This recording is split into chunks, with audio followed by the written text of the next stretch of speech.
Conor McGregor bellied up to his makeshift bar, plopped his dress shoes on the table, and took a swig of his own Irish whiskey. Take a shot for every profanity belched out by the returning star. You'd be toast.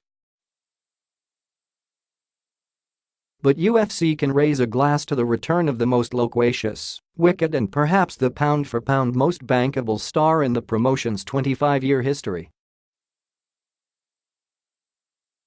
McGregor sat on the Radio City Music Hall stage, the second home for Santa Claus, and used his four-letter word power of persuasion to make believers out of his doubters that he's ready to shake off any rust and beat Khabib Nurmagomedov in the main event of UFC 229 in October. "Don't come at the king. Don't ever come at the king," McGregor bellowed. G-rated-ready. Conor McGregor is back. McGregor headlined one more time in a fitting city to hype his comeback after a 2-year hiatus. He last fought in November 2016 at Madison Square Garden, and it was this past April in Brooklyn, where he used a dolly, chairs and guardrails in an underground rampage, with Nurmagomedov his intended target. McGregor was arrested and was sentenced to perform 5 days of community service, avoiding jail time in a plea deal. The commotion was one reason UFC put the kibosh on the tradition of allowing fans at the presser. "I don't want any problems in New York today," UFC President Dana White said. "No one can put a lid on McGregor's mouth." McGregor brought 2 UFC championship belts with him, though he holds no title, and a bottle of his proper No. 12 whiskey. He saved his biggest shots for Nurmagomedov. McGregor on his wrestling ability to Nurmagomedov, "You're going to be wrestling my knuckle out of your orbital bone."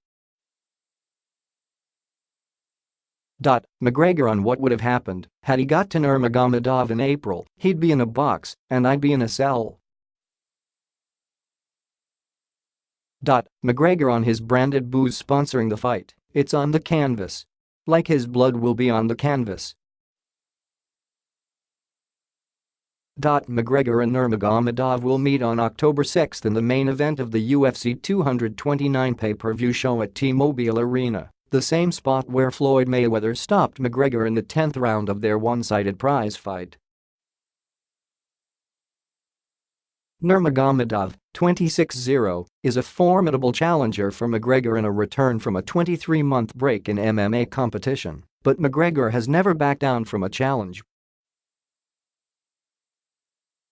McGregor was guaranteed $30 million last year in his ballyhooed boxing match against Mayweather, and White openly wondered if his star attraction would ever return to the cage.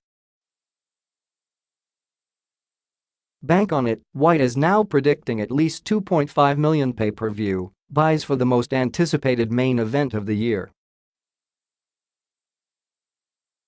McGregor loves the show as much as he loves a fight. He was over the top at times, peppered his sentences with profanity, shouted over Nurmagomedov whenever he had an opening, and carried on like the boisterous entertainer he is to sell the bout at a press conference aired live in Times Square. "I came back for the love of fighting and the love of war," McGregor said. "I'm going to truly love putting a bad beating on this little glass jaw rat." McGregor, 21-3, simultaneously held the featherweight and lightweight championship belts during his meteoric UFC career, but he hasn't fought in MMA since taking the 155-pound lightweight belt from Eddie Alvarez in November 2016. Wearing a maroon plaid suit, McGregor brought props, refreshments and even had a punching bag. Yes, that would be Nurmagomedov, the UFC lightweight champ, in tow for his 30-minute monologue. He raised one bottle of whiskey toward the crowd and pulled a smaller one out of the inside pocket of his suit coat to avoid security, he joked, with him shilling his latest business venture as much as his next fight. McGregor even offered a shot on the house to Nurmagomedov for his 30th birthday. Who would pass that up? "I don't drink.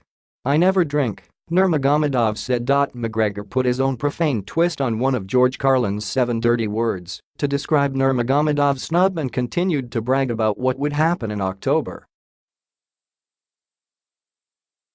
"Stomp on his head while he's unconscious," McGregor said. That was the part of the presser where UFC fans would usually howl and scream and McGregor would play to the crowd. But it was eerily quiet at Radio City, so quiet you could hear every F-bomb drop, except for the trash talking. Nurmagomedov sat bemused at McGregor's rants. "You come for money, I come for legacy," Nurmagomedov said. One of McGregor's retorts, "Murmur, shut your mouth. You think whiskey is going to help you," Nurmagomedov said. Yes, at times this was about the unhappiest happy hour in New York. Leave it to McGregor to get the last word and the last call